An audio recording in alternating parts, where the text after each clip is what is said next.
So you feel that way with the four. What about the first part? Like, what did you notice?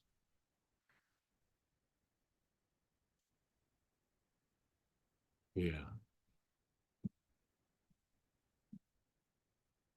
So you can see, like, this is what Samantha was saying. Like when you did the three, where you're balancing the three, it's hard to latch onto it. Like it's hard to reach out and really grab onto something.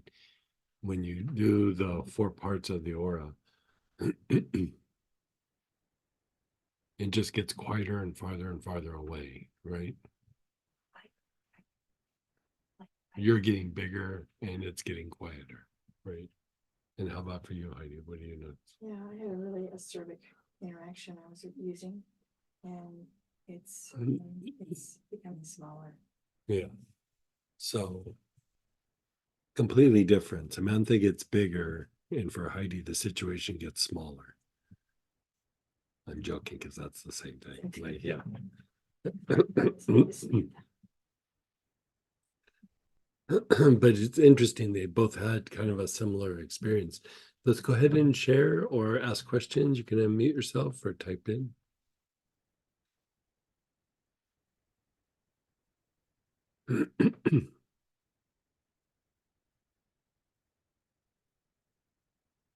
I've gone from awareness of anger to feeling ineffectual.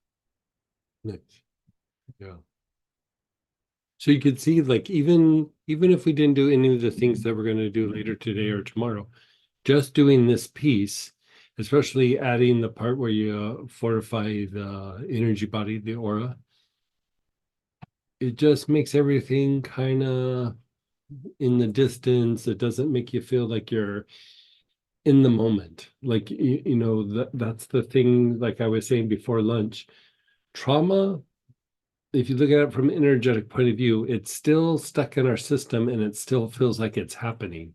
You just have distraction with other things going on in your life so that you're not completely paying attention to that, but it's always a little bit there, right? Until it gets addressed. And then it stops doing that. But if you ever have something where it just, you know, it's in your head and you're having a hard time letting it go, there's probably some sort of trauma related to it.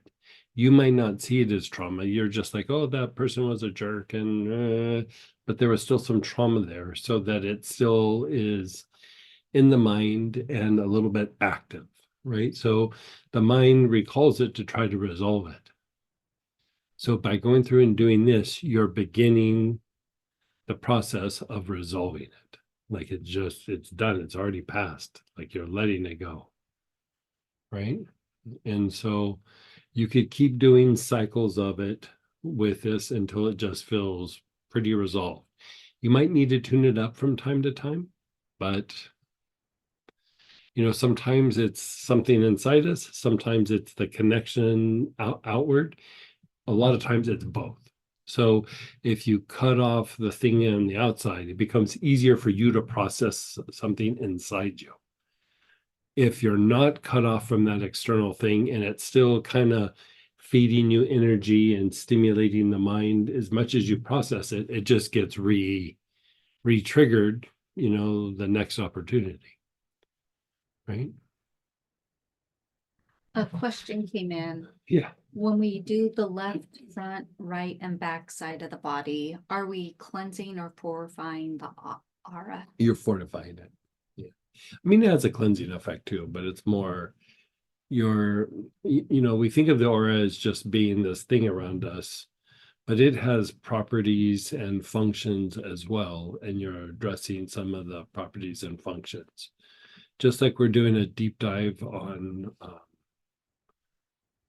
the three brains. At some point, we're going to do a deep dive on the aura and like what the aura is doing and the mechanisms and why we do different things on the aura, not just one thing over and over again.